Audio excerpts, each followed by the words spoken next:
Hello and welcome to another AIC Productions video. Today I'm going to be replacing my old gaming machine, which you see here.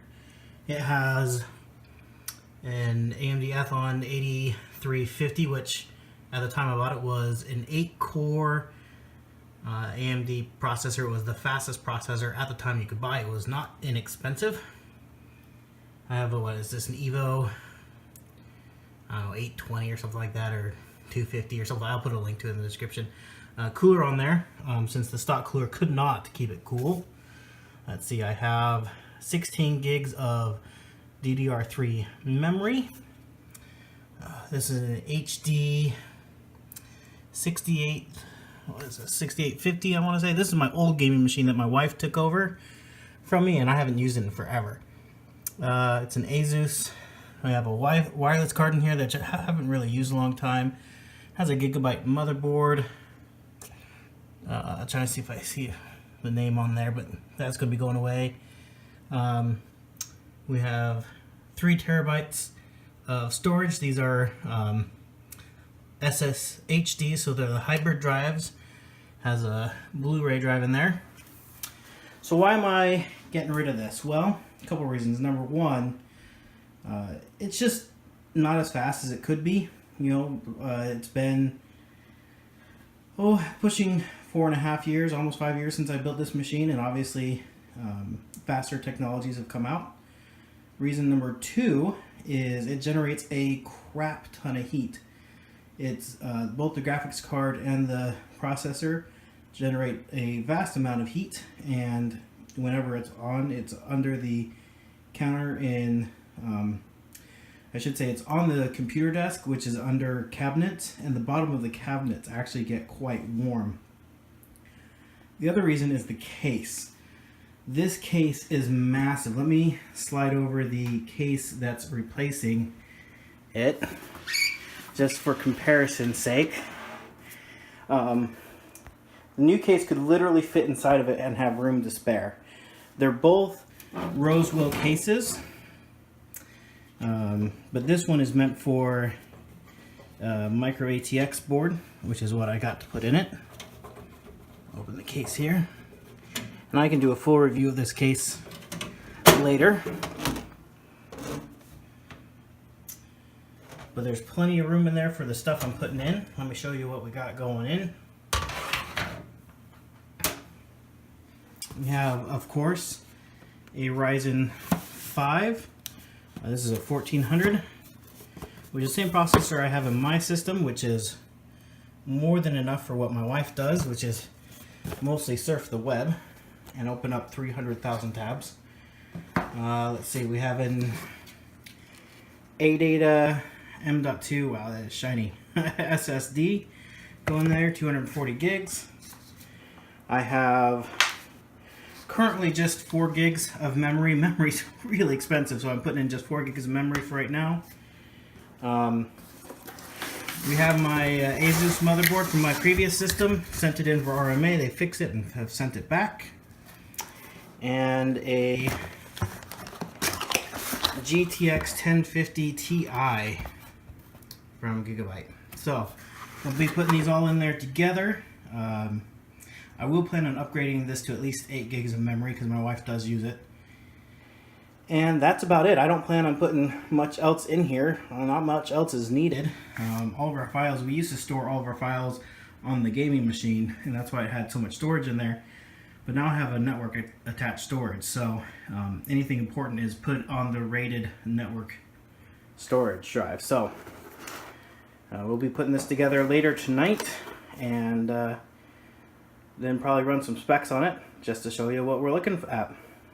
If you have any questions, feel free to ask in the comment section down below.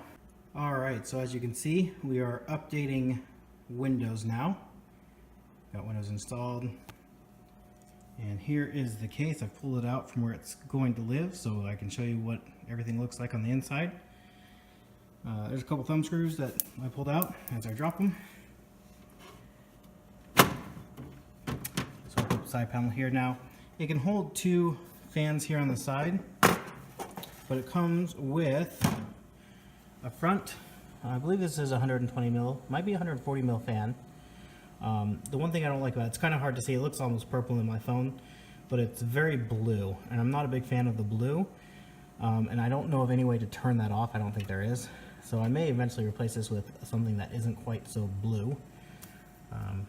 Have the Ryzen 5 1400 in there. Has a Wraith Stealth cooler, which is nice and small. My other one, I've never had a problem with it getting hot in any of the things that I do with it, whether it be gaming or you know, editing video or what have you. And we have my Raid Max power supply. That's what, 530 watt, yep. And there's the rear 120 mil fan. So this fan moves a lot of air and is nice and quiet, and this fan moves quite a bit of air and is nice and quiet. So I expect this case to be fairly quiet. Blu-ray drive up there. I don't have any other additional drives because we just have that M.2 drive that's up in there behind the graphics card, which you can't hardly see. But yeah, I tried a little bit of cable management. That's one problem with this case is I would not expect to be putting a lot in this case that needs a lot of cords, power cords or anything like that, because there isn't a lot of cable management options. The case is very thin. There's not a lot of room behind the motherboard tray to run cables through. In fact, there's almost none. So you can't fit much behind there, and that's why this bundle is kind of zip tied together here. There's nothing behind it. It's just here next to this side, out of the way of the airflow as much as I could. So I could probably zip tie it to the to the case. Like there's a hole back there. I could probably zip tie some stuff that way. The only problem I've quote unquote run into is the cords are a little bit short for the case, like the front I/O. So I wish they were a little bit longer. You know, 2-3 inches, not even that. 1.5 inches, 2 inches would be plenty. That's probably my only complaint on this case. It's extremely compact.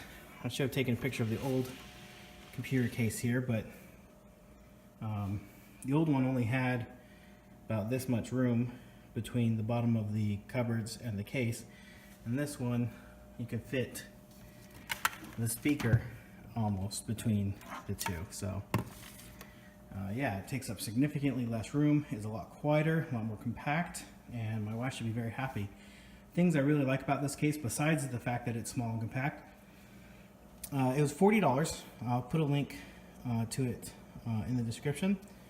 But it has 2 USB 2.0s, 2 USB 3.0. So a lot of these cases in the lower end range typically have just USB 2 or 1 USB 2 and 1 USB 3. So this gives you 4 USB ports there across the front, which I really like. That's something that it seems like I need a lot of. Most of the time I never use them, but when I use them, it seems like I use all of them at the same time. So I really like that. It's one of my favorite things. It was really nice to build in. The mounting for the bays here is toolless. You slide that over and it just flips up. Then you can slide your drive in, clip it back, and lock it. Same for one of the 3.5.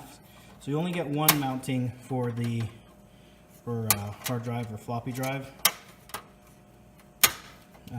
The other one would be screwed in down here. So it doesn't have, obviously doesn't have a ton of room for stuff because it's a very compact case, but that's why I liked it. There might be enough room to have a vertical graphics card if I was going to throw another one in there if I got a shorty.